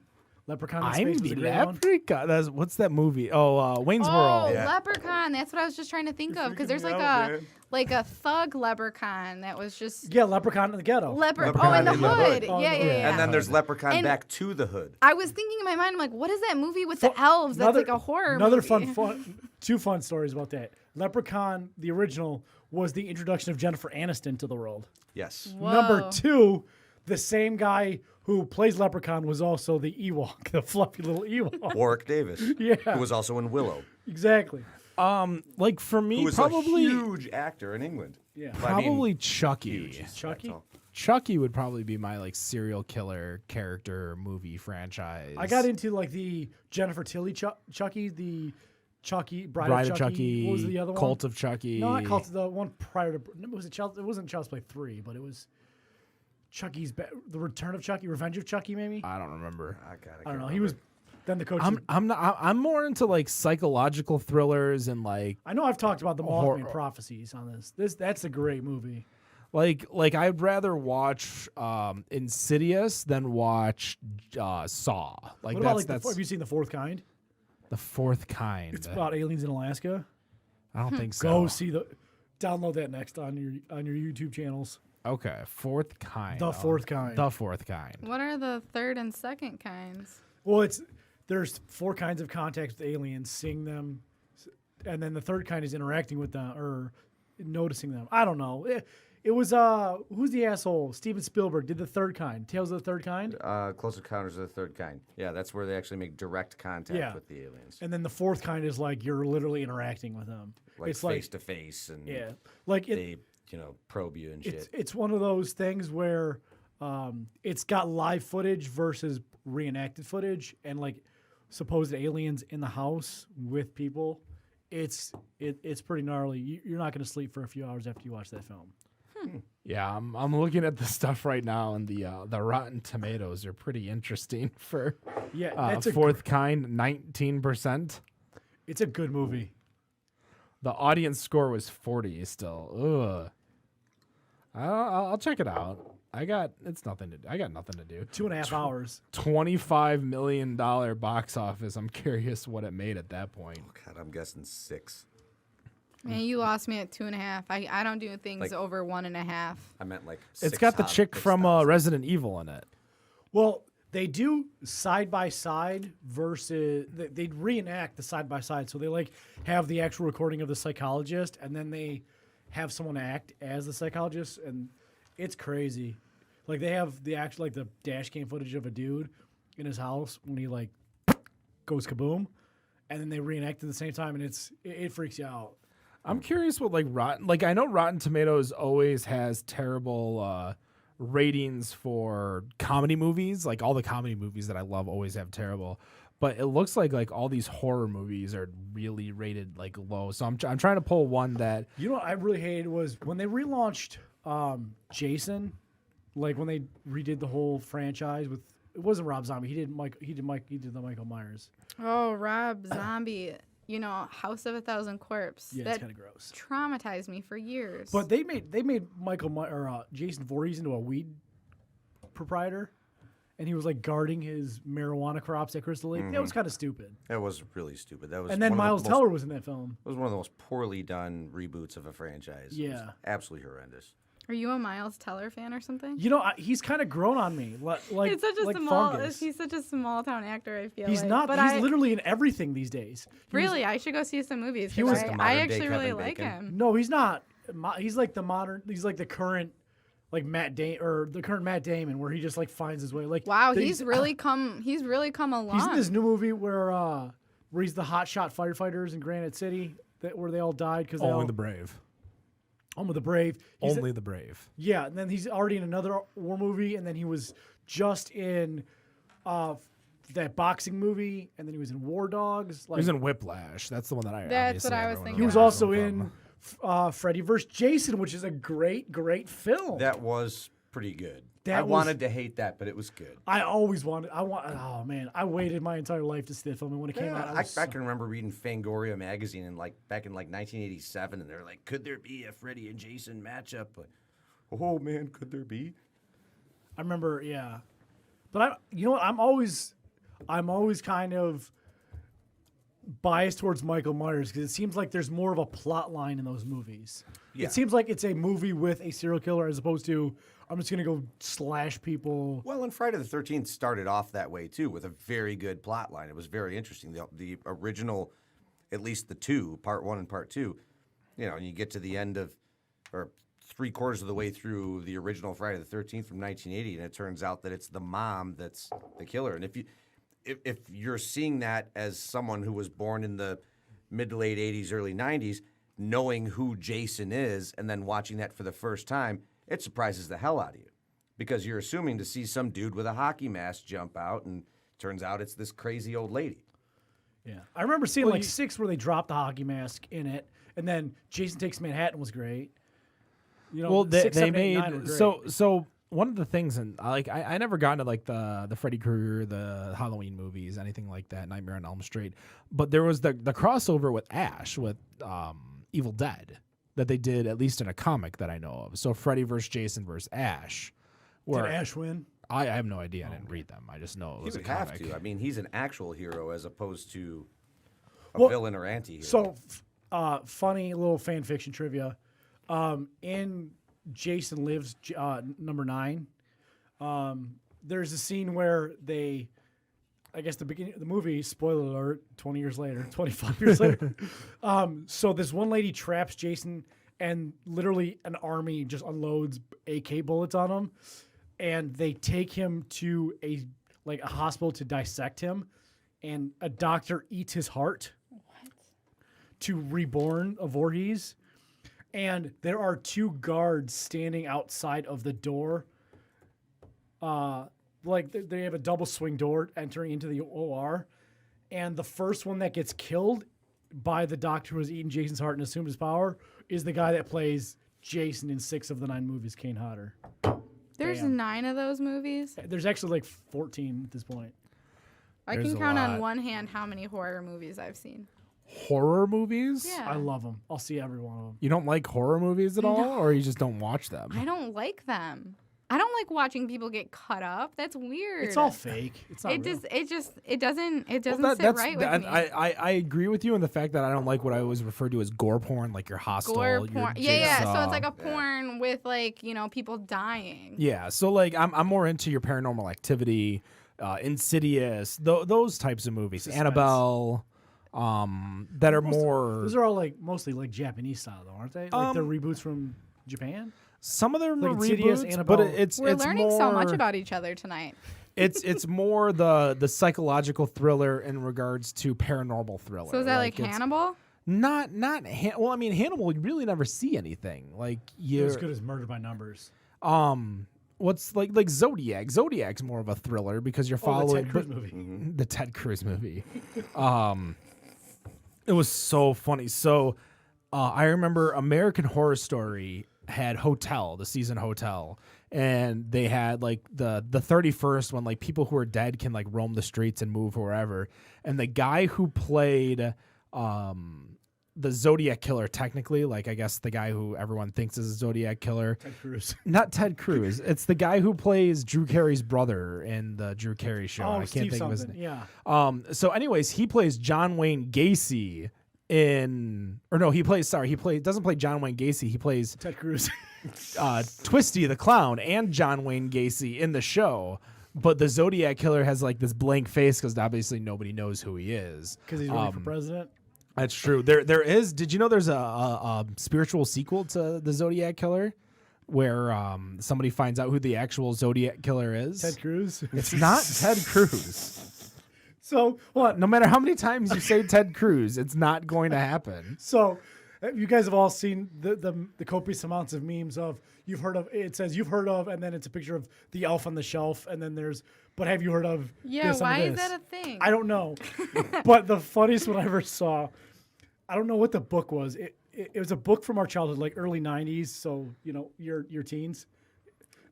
20s. I'm not that old. You fuckers. So it's like one of those books like Learning Animals or so it's got a caterpillar with the red head and then the green dots and then the red backside. Does it ask what the fox says?